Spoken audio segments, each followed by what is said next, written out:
Buen día, alumnos. Clase número 3 de Análisis Matemático 2. Hoy vamos a ver los invariantes, para lo cual vamos a tratar de clasificar de alguna manera las superficies que hemos estado viendo, que son las que nosotros vamos a utilizar en ingeniería para todo lo que es diseño, estructural, etc.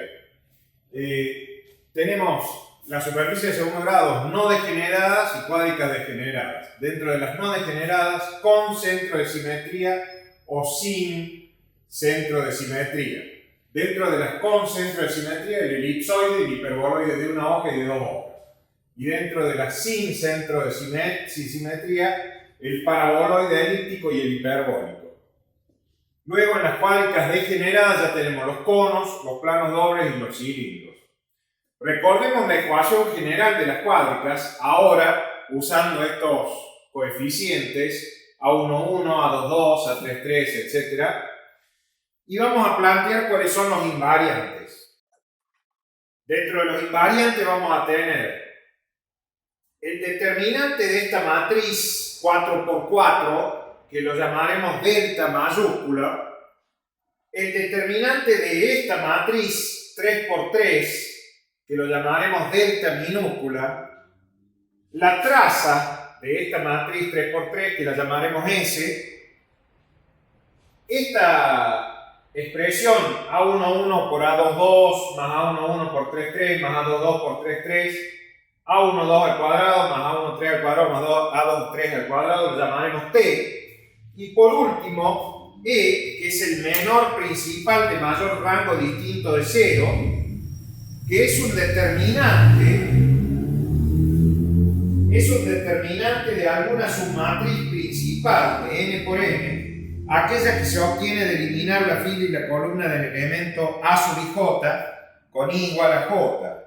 Estos invariantes delta, delta, s, t y e son calculables a partir de que a sub i j es igual a sub ji.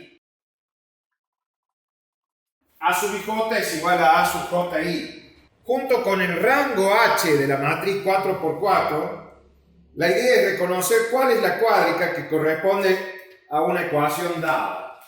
Trataremos de sintetizar ahora todo esto en un cuadro general, que no es como para sabérselo de memoria, sino más bien para tener claro a qué superficie nos estamos refiriendo.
Recordemos que H es el rango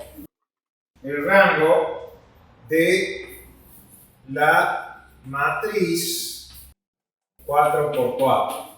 Entonces, podemos armar este cuadro acá, donde vemos que si delta es distinto de 0, entonces las cuádricas son no degeneradas, y si delta es igual a 0, las cuádricas son degeneradas. Y el delta, que era el determinante de la matriz 3×3, es distinto de 0 o es igual a 0, nos va a dividir a cada una de ellas. Recordemos la traza T, si es mayor a 0 nos da el elipsoide. Si es mayor a 0, pero otros casos nos puede dar el hiperboloide. Acá hay que tener en cuenta otras cosas además de T, que no las estamos teniendo en cuenta aquí. Si delta es igual a 0, tenemos el paraboloide, que puede ser con delta mayor a 0 hiperbólico y con delta menor a 0 elíptico.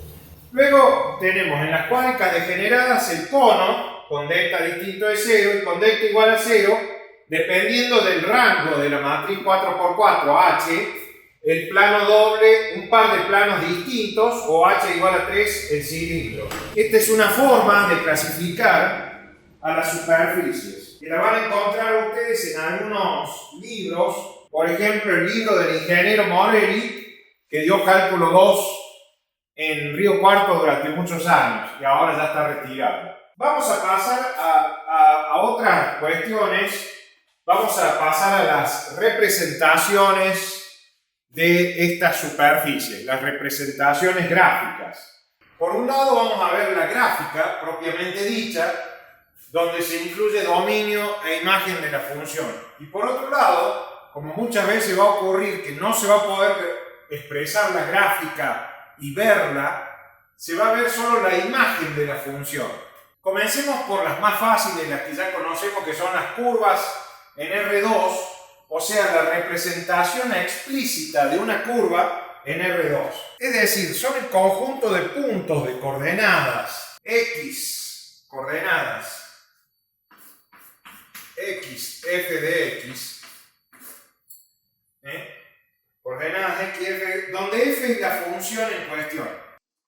Como ejemplo, pongamos una recta y igual a ax más b, entonces tenemos el sistema de ejes, una recta, ¿no es cierto?, donde A representa la pendiente y B la ordenada al origen.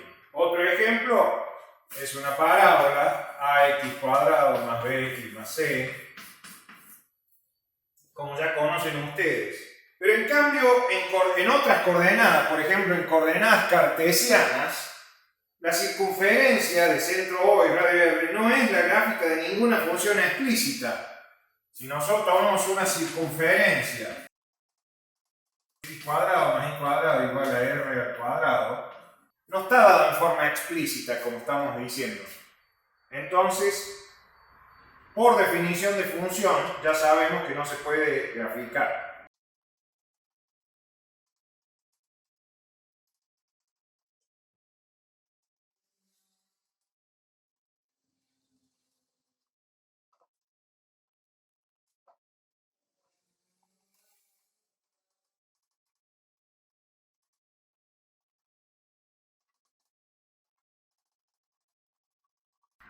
Ahora veamos las imágenes de funciones de R en R2, es decir, la representación paramétrica de curvas en R2. A diferencia de la representación explícita que vimos recién, ahora vamos a ver la representación paramétrica. Es decir, una función con un dominio D incluido en R que va a una imagen incluida en R2. Es decir, una función con dos funciones coordenadas f1 y f2 con el parámetro t.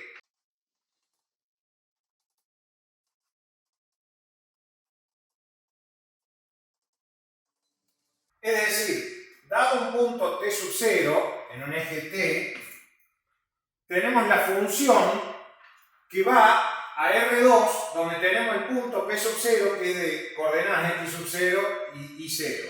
Un ejemplo podría ser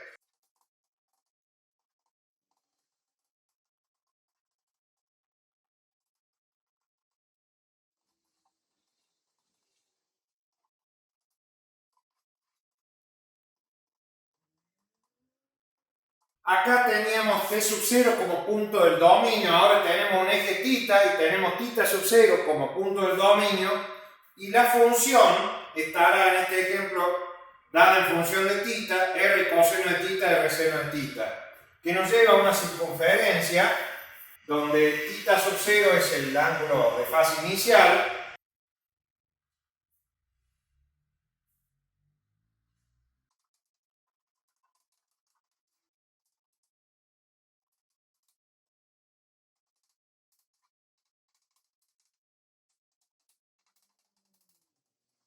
Bueno, conviene recordar entonces el concepto de reparametrización. Es decir, si en el ejemplo anterior nosotros ahora hacemos que θ sea igual a omega t, entonces la función f raya va a tener como funciones coordenadas x, f1 en función de t ahora, r coseno omega t, e y, f2 en función de t ahora, r seno de omega t.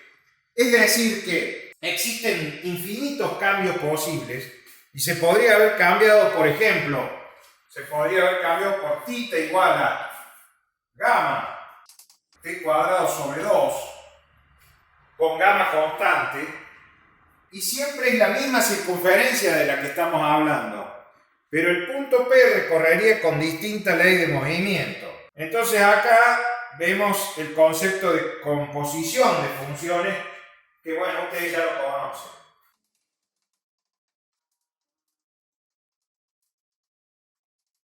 Bueno, vamos a ver ahora las curvas en R3.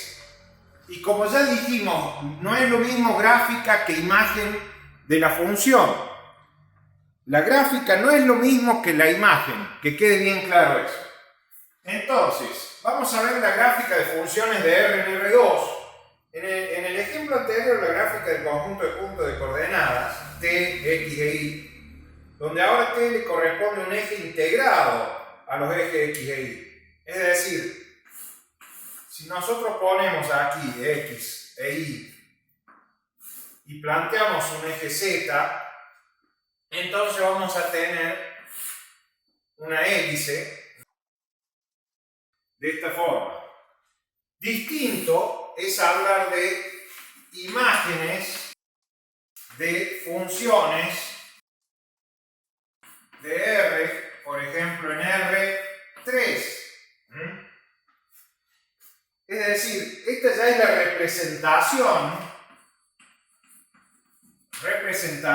paramétrica de curvas en R3. Similar a lo que hemos visto recién, las gráficas de funciones de R en R3 no son posibles de dibujar porque requieren 4 dimensiones. Sí es posible dibujar la imagen de este tipo de funciones. Tenemos el eje T.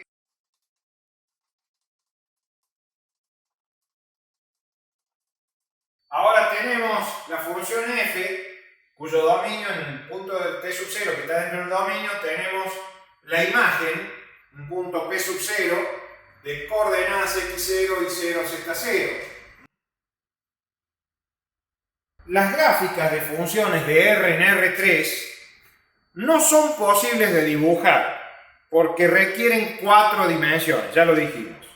En cambio, sí es posible dibujar la imagen. Continuando siempre con las curvas en R3, ahora veremos curvas dadas como intersección de dos superficies. Curvas dadas como intersección de dos superficies. Esta sería la representación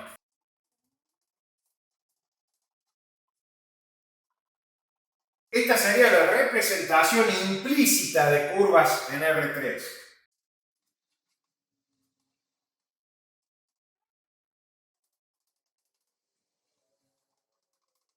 Supongamos dos superficies, una f de x y z igual a 0 y una g de x y z igual a 0. Entonces, dadas esas dos superficies en R3, la intersección entre ellas va a generar una curva en R3. Existen infinitas formas de dar la ecuación de la curva. Se despeja una de las variables a los fines de eliminarla, se hace x igual a f de t, donde queda, por ejemplo, f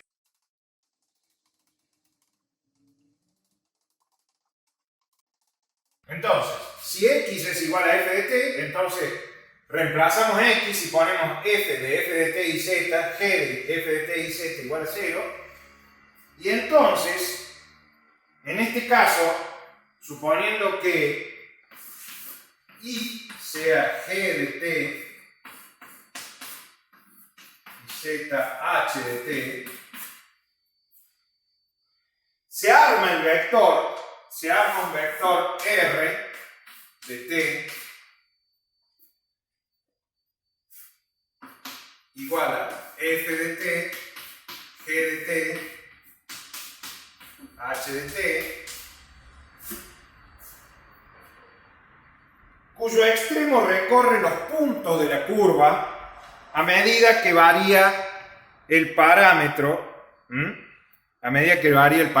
t. No hay una manera única, depende de la elección de x igual a f de t.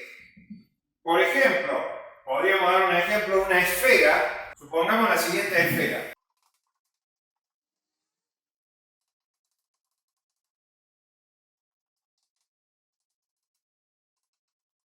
Supongamos una esfera x cuadrado más y cuadrado más z cuadrado igual a 9 y un cono x cuadrado más y cuadrado igual a 5 cuartos z cuadrado. Entonces, supongamos, se despeja z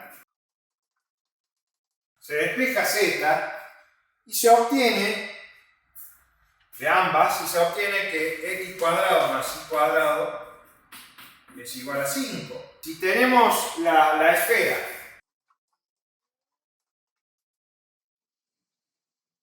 supongamos que tenemos la esfera y tenemos el cono, acá la intersección va a ser una circunferencia de este tipo.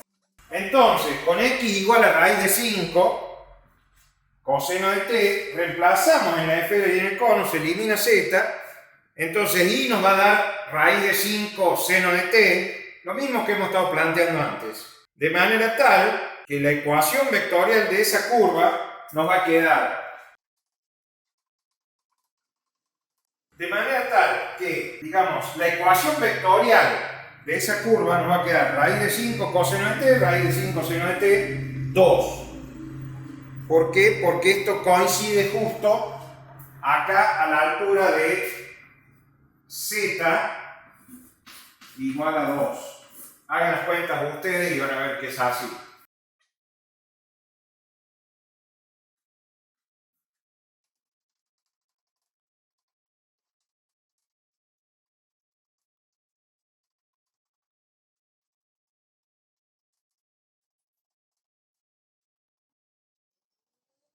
Bueno, vamos a ver ahora las superficies en R3. Recordemos que no es lo mismo la gráfica que la imagen de una función. En este caso vamos a ver las gráficas de funciones de R2 en R, es decir, una representación explícita de una superficie en R3. Bueno, en ese caso, cualquier superficie es un conjunto de puntos de coordenadas x, y, f de x, y son las gráficas de funciones de R2 en R. Ahora, ojo, si decimos, por ejemplo, z igual a 5, supongamos z igual a 5, es una superficie plana, paralela al plano XY. En cambio, si decimos, por ejemplo, z igual a x cuadrado más y cuadrado, bueno, ahí tendremos un paraboloide, como ya hemos visto, un paraboloide en R3, x y z. Vamos a ver ahora, en contraposición con esto, vamos a ver las imágenes de superficies, imágenes de funciones, perdón, de R2 en R3, es decir, la representación paramétrica, ya que en esta superficie nosotros vamos a ver curvas de nivel, curvas que van a ser, no de nivel, curvas, perdón, que van a ser parámetros U y B. Ya vamos a ver ahora.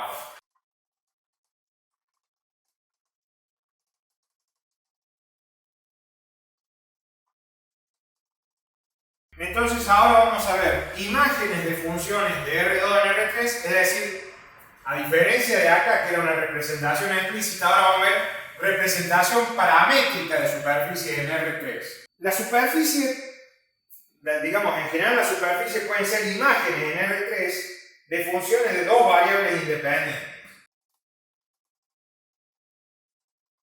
En un determinado sistema de coordenadas, nosotros tenemos una función con un dominio D incluido en R2 que va a una imagen incluida en R3. Es decir, f puede ser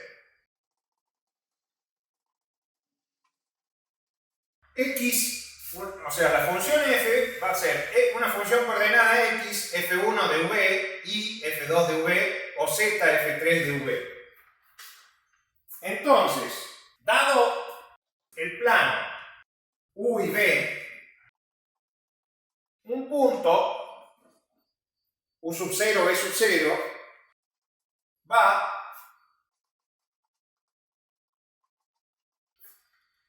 de manera tal que se genera un vector R de U y de B que va a ser U, B, F de U, B. Expresión denominada expresión, la forma de Monge de expresar las superficies. Dejamos un poco la parte geométrica y nos vamos introduciendo más al análisis matemático. Vamos a ver ahora lo que son los conjuntos de nivel. Ya vamos a ver que hay curvas de nivel y hay superficies de nivel. El conjunto de nivel de una función escalar de variable vectorial z, f de x raya, con f que va de Rn a R, y x raya que pertenece a Rn, o sea, puede ser x1, x2, xn.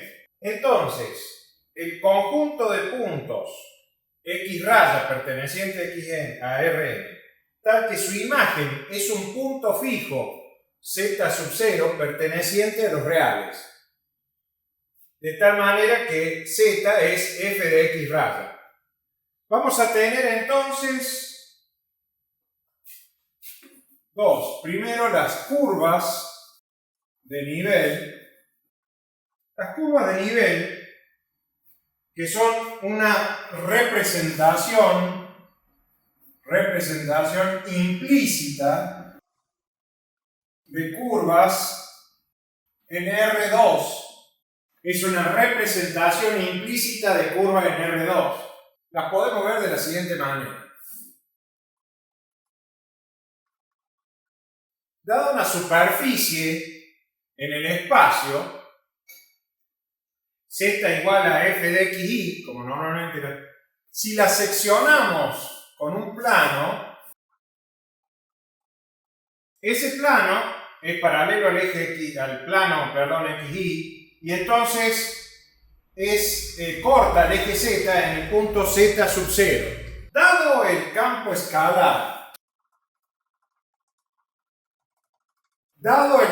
escalar, o la superficie z igual a f de xy, se corta con el plano z igual a z sub 0 el conjunto de puntos xy del dominio de la función para los cuales la imagen es z sub 0, forma la curva de nivel. La curva de nivel es aquella que queda de la intersección del plano en z igual a z sub 0. Normalmente se lo llama z sub 0, se lo suele llamar con la letra C. Algunos autores lo llaman con la letra C. Entonces, visto en planta, vamos a tener C igual a 1, C igual a 5, distintas curvas de nivel de acuerdo a donde esté seccionando el plano.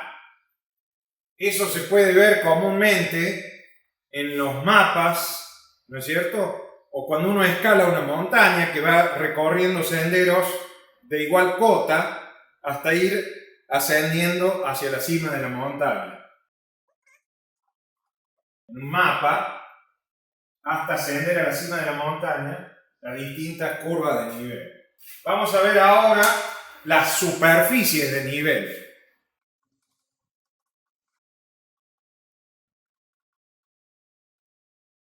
Que es la representación implícita de superficies en R3.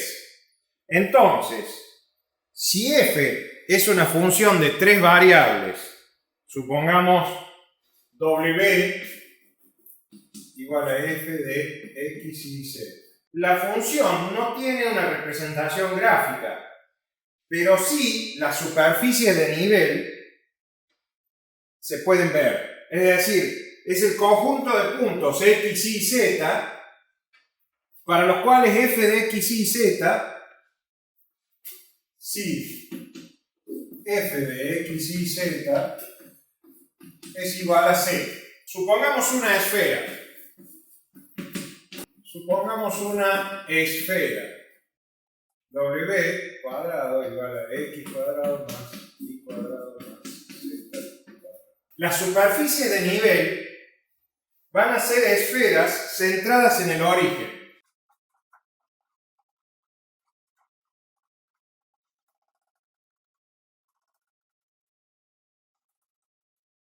Tenemos entonces esferas centradas en el origen con f de x y z igual a C1, f de x y z igual a C2 o f de x y z igual a C3.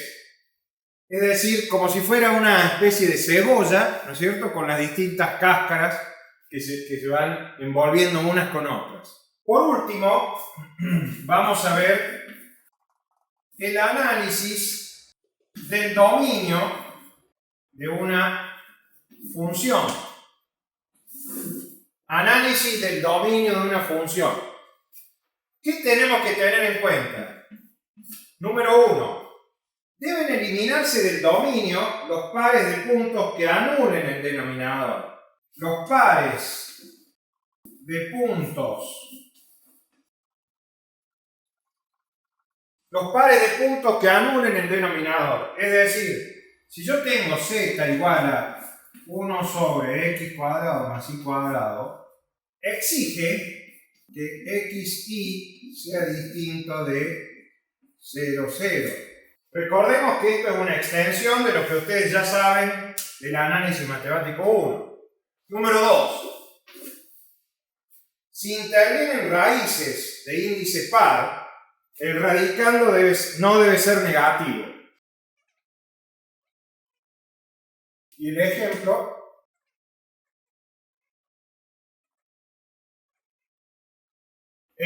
z igual a raíz de 3 menos x cuadrado más y. Bueno, esto exige que 3 menos x cuadrado más y, que el radicando, sea mayor o igual a 0. En expresiones logarítmicas, el argumento del logaritmo debe ser positivo.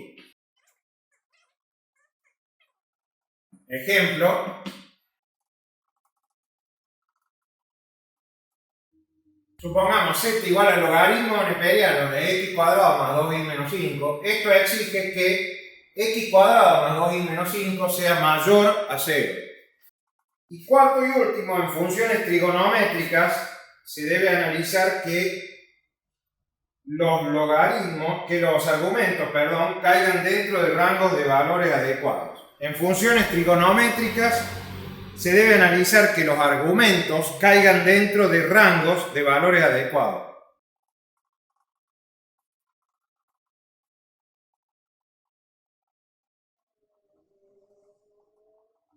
Entonces, en funciones trigonométricas los argumentos deben caer dentro de rangos adecuados.